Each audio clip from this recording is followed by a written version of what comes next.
Chapter 4, Dallas. At the time, there were two booking offices out of Texas. One was in Amarillo, owned by Dory Funk, Sr. and Doc Sarpolis, and the other was in Houston, owned by Morris Siegel. They were two separate entities with no ties together other than both being part of the NWA.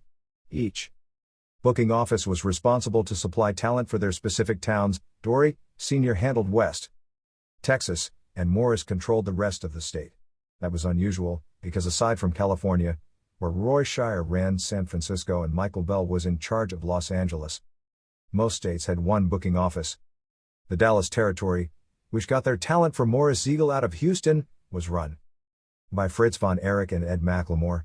Ed was a very wealthy guy who owned 12 radio stations throughout Texas, Arkansas, Louisiana, and Oklahoma, and used to bring in musical acts like Elvis Presley, Jerry Lee Lewis, Eddie Arnold, and Hank Williams to play the Sportatorium.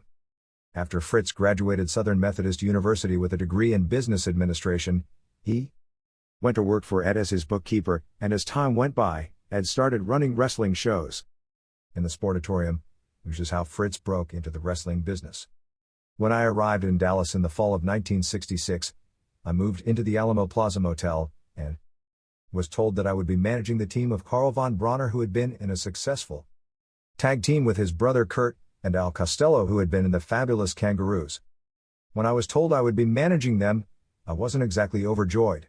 Don't get me wrong, I had the greatest respect for Karl and Al, but I just didn't think they would make a good team. More importantly, I didn't want someone else to select talent for me. I was hoping to choose the guys I would manage myself. In any event, I was determined to get Al, Karl, and I over in Dallas, and in order to do that, everyone had to be on the same page. When there are 4 wrestlers, a manager, and a referee involved in a match, everyone must work together and be as cooperative as possible to make it the best match possible. Dirty Dick Raines was an old-time wrestler who was refereeing in the Dallas area, and he was very helpful to me in that regard. During Al and Karl's matches, Dick would allow me to distract him, and would get into heated arguments with me that the fans just ate up. Our arguments got over so well that we eventually came up with the idea that I should wrestle him with one arm tied behind my back. Of course, I got that idea from my feud with announcer Alan Ruby in Michigan. Dick and I wrestled in 5 major cities throughout Texas. And each time I put Dick over, to show you what a great guy Dick was, every night after our matches, he would insist that after I get my arm untied, I should come over to him and beat him up so that I could get my heat back. Unfortunately, not all referees were that wonderful. Marvin Jones, a referee who had quite a bit of influence in the office, took an immediate dislike to me for some reason, and set out to make life as difficult as possible for me. Marvin was anti-Gary Hart in every way and refused to react to anything I would do during matches in which he was the referee and I was the manager. I would try to distract him, and he would ignore me. I would yell at him from the ring apron, but he wouldn't turn around. I would roll under the bottom rope during a match, and he wouldn't flinch. It was as if I wasn't even there. Referees are so important in wrestling. A good referee can add excitement and pandemonium to a match by doing little things, but Marvin refused to do anything that might get me over the slightest bit.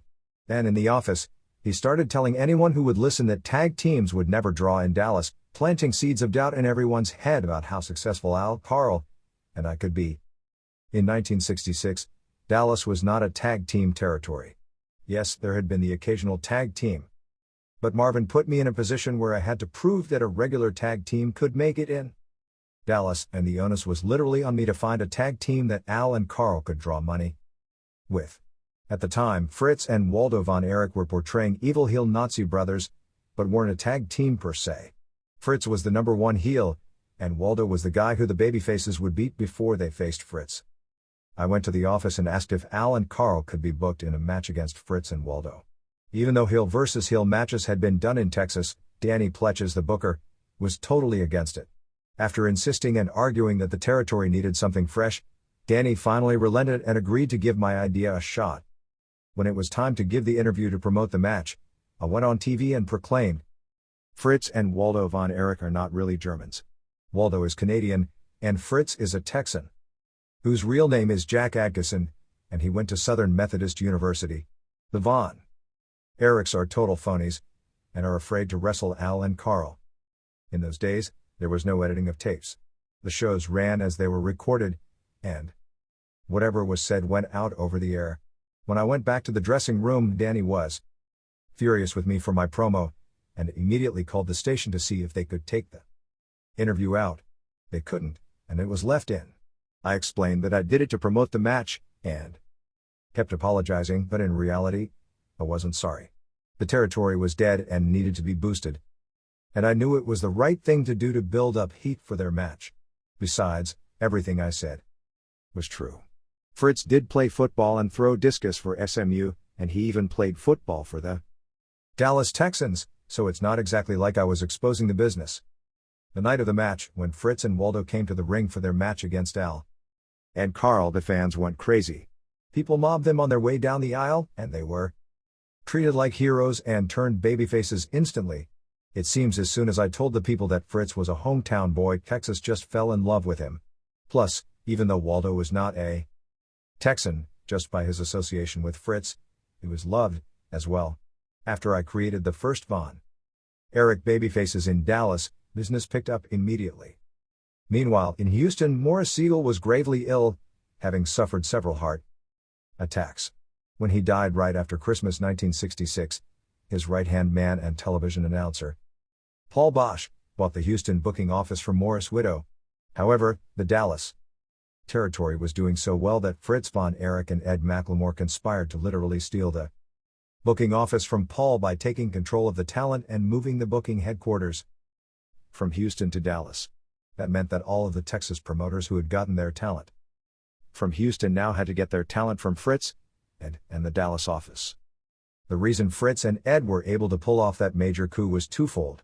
First of all, their wrestling show out of Dallas was on KTVT, a large cable channel that played throughout Texas, Louisiana, Oklahoma, Arkansas, and New Mexico, while Paul's TV show only aired in Houston. Any Texan promoter who might have spoken out against Fritz and Ed for their hostile takeover had to consider the fact that they controlled the largest cable channel in Texas. The second reason was the NWA. Even though the NWA was the governing body of wrestling, and one might think they could have gotten involved and protected Paul's booking office, Fritz had powerful friends like Sam Mushnick, Bob Geigel, and Jim Barnett, established NWA members who were firmly in Fritz's corner because he had worked for them and made them a lot of money. Paul Bosch was in a no-win situation, and had no choice but to make a deal with Fritz and Ed and start accepting talent from Dallas. For my first booking into Houston, I went into the Houston Recreation Center, managing Al and Karl. When we got our pay, I noticed that Al and Karl got $200 each, while I got $75. I always got the same payoff as the guys that I managed, so I didn't understand why things would be different in Houston. I went right to Danny Pletches, the booker, and demanded to know why I got shortchanged. I explained that I was just as important to the match as Al and Karl were, and if I wasn't needed at ringside to help them draw, they shouldn't have booked me that night. I was angry, but Danny asked me not to make a scene with Paul, assuring me that he would straighten everything out. The following week, we went back to Houston, and Al and Karl made $100 each, while I made $50. Now I was pissed. Once again, I went to Danny and demanded to be paid the same as what Al and Karl got. Danny offered to pay me the difference out of the Dallas office, and while I appreciated his offer, it was the principle. I wanted to be treated right by the promoter I was working for, even though I was savvy enough to understand that Paul Bosch had an ulterior motive for paying me less than I deserved. Paul was mad at Fritz and Ed for taking his booking office, but since he couldn't do anything to them, he took it out on me. Paul was clever enough to realize that I was the reason for the Dallas office's recent success, and figured if he could chase me away, he could do some real damage to Fritz and Ed and reclaim his booking office.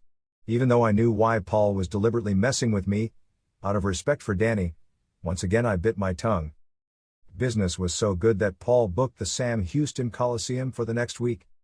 Paul wanted to get into that arena so badly that he actually mortgaged his home and put a deposit down for a year in order to get it. For the first big show, Paul booked Fritz and Waldo versus Al and Karl, and I wrestled underneath. Paul grossed $13,000 that night, and paid Al and Karl $300 each. I got $150, and not only did I manage in the main event, but I also wrestled. I found Danny and demanded, "I want to talk to Paul Bosch. He stole money from me 2 weeks ago. He stole money from me last week, and he stole money from me tonight. Enough is enough.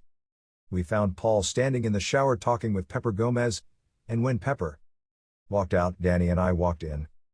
In a condescending voice, Paul asked, "Well, how can I help you?" "I haven't been very happy with my payoffs," I said. "Well, you're only a manager," he sneered. "If you were more than that, you would deserve more money." As soon as he said that, I slapped him as hard as I could right across his face. I don't think anybody had ever done that to him before, but obviously, he had never messed with a street kid from Chicago. Right then, Danny grabbed me and pulled me out of the shower screaming, "Don't you ever raise your hand to a promoter in front of me again." I just pulled myself away from Danny and stormed out of the Coliseum. The next day, Karl, Al, and I were booked in Beaumont, which was a Paul Bosch spot show, but I didn't show up. Al called me and tried to sweet-talk me by saying he and Karl felt bad about what happened, but they didn't. They were just happy to be making main event money and didn't care what I made. Anytime I wanted to take a stand on something in the past, Jim Myers was always with me. Right or wrong, we were partners and in it together. Karl and Al were different. They couldn't understand why I was upset because I was making less money than they did, and acted like I should be happy that I was with international wrestling stars. Al and Karl showed no loyalty to me and didn't seem to understand that I was the guy who helped them become successful in Dallas. During my conversation with Al, he mentioned that Fritz and Ed wanted to see me at their office on Monday morning. So on Monday morning, I went to their office in the Sportatorium and sat with Fritz, Ed, and Danny Pletches. Fritz started telling me that I was way out of line and too big for my britches, and even threw in a dramatic "How dare you raise your hand to a promoter of the NWA." I couldn't believe their hypocrisy, and went off on them, arguing, "You stole that man's business. You literally stole Paul Bosch's booking office. You waited until his boss died and then you stole what he was waiting for right out from under him.